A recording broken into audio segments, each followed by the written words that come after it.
भारत की खलाई तारीख में एक अहम संग-ए-मील उस वक्त अबूर हुआ जब हैदराबाद की निजी खलाई कंपनी स्काई रूट एरोस्पेस ने मुल्क के पहले निजी तौर पर तैयार करदा मदारी रॉकेट विक्रम-1 को कामयाबी के साथ खला में रवाना कर दिया। इस कामयाब मिशन के साथ भारत ने निजी खलाई लॉन्च मार्केट में बाज़ाब्ता तौर पर कदम रख दिया है।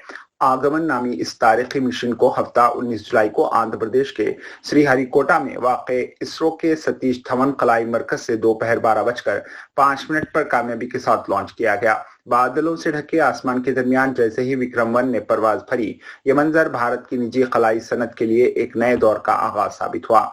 लॉन्च से कबल नेविगेशन सिस्टम में मामूली तकनीकी मसले के बायस परवाज को मुख्तसर वक्त के लिए रोका गया, ताहम इंजीनियरों ने फौरी तौर पर मसला हल करते हुए रॉकेट को कामयाबी से रवाना कर दिया। विक्रम-1 ने तकरीबन 450 किलोमीटर बुलंद लो अर्थ ऑर्बिट में कामयाबी के साथ कई टेक्नोलॉजी डेमोन्स्ट्रेशन पेलोड नस्ब किए। इस मिशन की एक मुनफरिद खुसूसियत माइक्रो आर्ट पेलोड भी थी, जिसमें 18 कैरेट सोने से तैयार करदा एक नन्हा रॉकेट और वज़ीर आज़म नरेंद्र मोदी, भारतीय कलाबाजों, साइंसदानों और इंजीनियरों के हाथ से लिखे गए यादगारी वंदे मातरम तहरीर था। इसके अलावा माइक्रो आर्ट में भारतीय खलाई प्रोग्राम के बानी डॉक्टर विक्रम साराभाई, नोबेल इनाम याफ्ता साइंसदान सर सीवी रमन और साबिक सदर डॉक्टर अब्दुल कलाम के नन्हे मुजस्समे भी शामिल थे।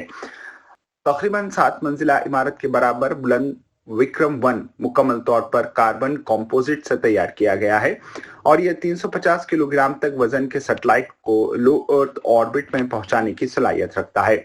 इस रॉकेट में इस्तेमाल होने वाले जदीद 3D प्रिंटेड रॉकेट इंजन और ताकतवर प्रोपल्शन सिस्टम्स मुकम्मल तौर पर स्काई रूट के इंजीनियरों ने तैयार किए हैं।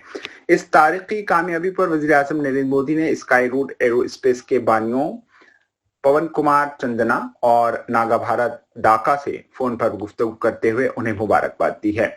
इन्होंने कहा है कि कामयाबी न सिर्फ भारत की खलाई ताकत में इजाफा करेगी, बल्कि नौजवान नस्ल को साइंस, टेक्नोलॉजी और इख्तिरा के मैदान में आगे बढ़ने की नई तरगीब भी देगी।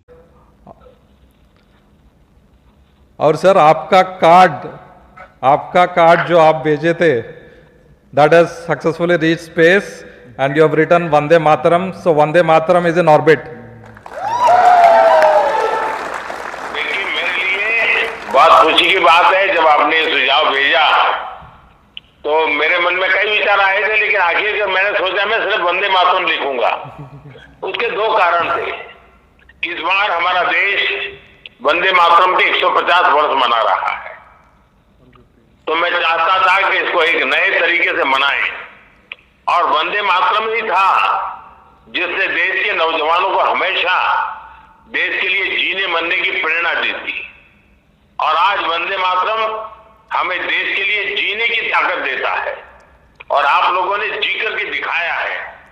आपका जो कुछ भी मिशन है, मैं इसको एक प्रकार से वंदे मातरम मिशन ही देखता हूं कि भारत माँ की गरिमा को नई ऊंचाइयों पर पहुंचाना, नई पीढ़ी को टेक्नोलॉजी को लाभ देना और नई पीढ़ी को टेक्नोलॉजी में आने के लिए प्रेरित करना, हर प्रकार से।